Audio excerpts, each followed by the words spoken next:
Emotional balance is necessary.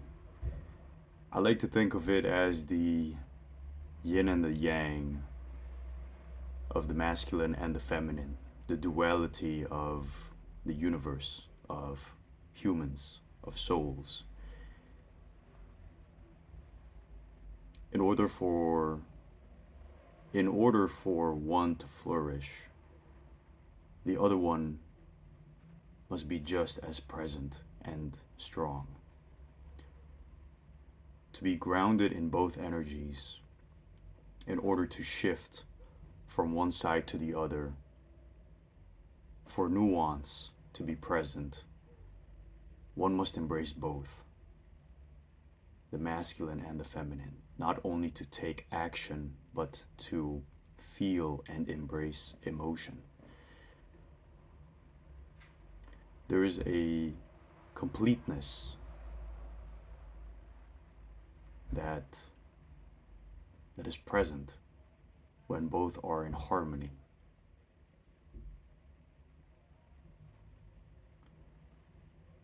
And because I, as a man, in nature as well as through birth, have noticed how when the masculine takes over, when it is, say, overdeveloped and the feminine is underdeveloped,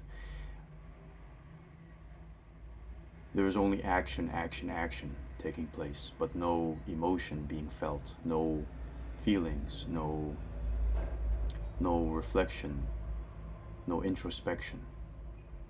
Because one is constantly moving from point A to point B over and over. And to not have any control or to not have any recognition for one's own emotions and what it does to their psyche, to their body, and to even their soul is like trying to drive a car, but the windows are dirty. The windshield is muddied, is dirtied up. One has no clear vision. Yes, one can still be moving and driving and maneuvering the vehicle, but if one does not have a clear windshield, one does not know where they're going. And I've noticed that with my own experience through meditations, with close friends, but also on my own. If and when I don't take the time for myself to sit down and take a moment to breathe and to land, especially from day-to-day activities such as work. And I may have mentioned this before in the past video, is that I work in retail. So I encounter a myriad of different kinds of people, co-workers, customers, people on the street whenever I'm out and about. And I notice I notice the anxiety, I notice the subtleties of people living too much in their own insecurities, their fears, their doubts. And it's because we as a society have lost the ability to simply sit down and breathe. But one of the biggest fears is sitting down by yourself, with yourself, and coming to the conclusion that everything that you've been doing so far has been because somebody else told you to do it, because somebody has conditioned you, or perhaps even a system and society by that extension has conditioned you to follow their plans, their intentions for you. But what are your own true intentions? And then I go back to the example of the car with the dirty windshield. If you're not clear on where you're going, how will you ever know that the direction you're going in is your own? How will you know?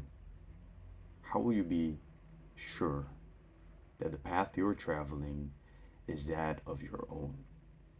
And I'm not saying that the path most traveled is a bad path. It's a path that a lot of people travel. But will it be the only path that you travel?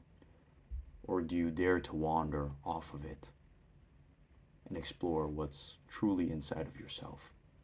What are your aspirations? What are your goals? What are the things you would like to achieve in this life? And I'm not only talking about monetary or physical things or things of ego and status. Rather, what is the truth? What is your authentic self really made of? And can you get to it? Not by reaching externally, but by looking within. Can you sit with yourself, alone, for yourself, for the sake of finding, hey, what direction in life am I wanting to explore and wanting to go down? And that is the essence of connecting with the feminine. And I have lots to learn on this topic, on this part of my life. I'm by no means an expert on it. But what I have seen, not only in myself but in other people, is that when you don't take the time to sit with yourself, to truly feel whatever's inside of your heart,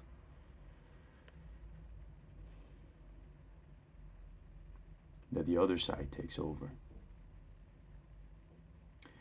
And when there is no control over the masculine because of an absence of the feminine, one cannot be an integrated man. One cannot truly rule over their lives and be in connection to God. Yes, the work has to be done. In fact, from the standpoint of gratitude, the work gets to be done, but not for the sake of it being done, but also the reward of feeling, of being present in the moment, of having absolute clarity on what you're doing and why you're doing it.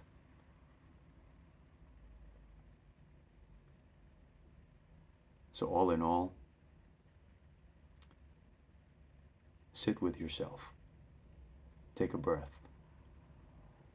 Who are you really? And why are you doing all of this? What are you really doing it for? Speak soon.